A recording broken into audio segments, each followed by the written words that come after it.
Hello, my name is Chardonnay Beaver. I'm a sophomore at the University of Washington, majoring in political science and communication. And here's my project, Operation Heal the CD. So here we have the 1940s and 1950s, where I'm outlining the high concentration of Black residents due to racialized housing covenants called redlining. And in the 1950s, that identity is starting to be solidified in the Central District. Here's a Central District just east of downtown Seattle, a neighborhood with the character of a neighborhood. But in the 1960s, we see that identity solidified in the CD, where Black residents are there. And we also have the 1970s to where those red lines are being broken and Blacks can finally purchase and rent houses outside of the CD.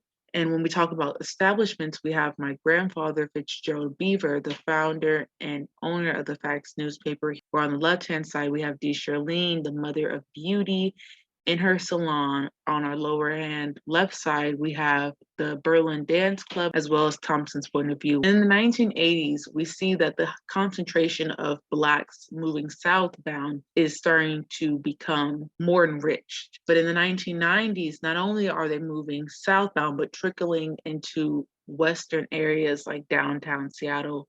And that could possibly be due to the busing initiatives of the 1980s, where Black kids were moved out of predominantly Black neighborhoods into predominantly white neighborhoods to attend predominantly white schools. And in the 2000s, we see that boom of Blacks now moving just beyond the Central District and higher concentrations in the south end of Seattle, but also westward, and that's even more solidified in the 2010s. And Blacks are being displaced and we're clinging to whatever is left. And not only is the neighborhood character changing, but we're no longer part of that plan, of that narrative. It's become much bigger than us and well orchestrated, because we're now being discussed as past tense figures, no longer present. With inflation comes devaluation of the people, character, and culture.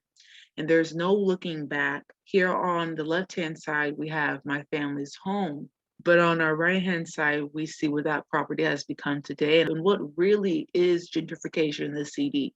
It's a matter of race, and Richard Morrell discusses this. Whites were moving to the CD because of its desirable location and not out of a social agenda to integrate. Thinking about methodology, along with photo voice, in which I shared in previous slides, mentor Dr. Lena Joseph's radical listening. We're not only just hearing the stories of community members, but we're listening voluntarily and emotionally to their oppressive experiences, as well as centering their experience as people who are often silenced. The first thing I needed to do was to set the tone when reaching out to community members, which was telling them this is an interview, and yes, it's recorded, but I'm also a community member. We're just going to talk about our journeys as we've seen our home change, as well as drafting up questions in which I wrote out myself, that was personalized to their experience, and concepts that were about differentiating themes like erasure and placement. So we have Edmund, Richard, Keisha G, and Tyson G.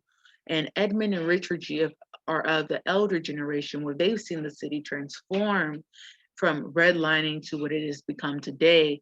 And Keisha G talks about how her grandmother came here as a migrant, as a refugee for just better opportunity, whereas Tyson G, who is a recent migrant, came here and looked for a home, but only really found it in the Central District. And then we have history, culture, and race implication, where Tyson G elaborates about what home means to them. And they discussed how home is really where you let your hair down. In addition to that, they also discuss how there's always been a pattern historically of racist infiltration in communities where substance is built. And for community and culture, Keisha G talks about home being a familiar place in referencing Rogers grocery store. People knew her by name. And I'm saying that today we've seen that community from the CD move to the South End. And so the South End came out of the CD. But when it comes to departure and gentrification, CD Green tells it like it is, because not only is my research intergenerational, but it's intraracial. So for Black people, by Black people, to inform the masses that it's heartbreaking about what's happening in the CD, as CD Green says. But also, Edmund discusses how that big shift in the 1990s may have also been due to the crack epidemic of the 1980s, which CD Green highlights specifically in the CD.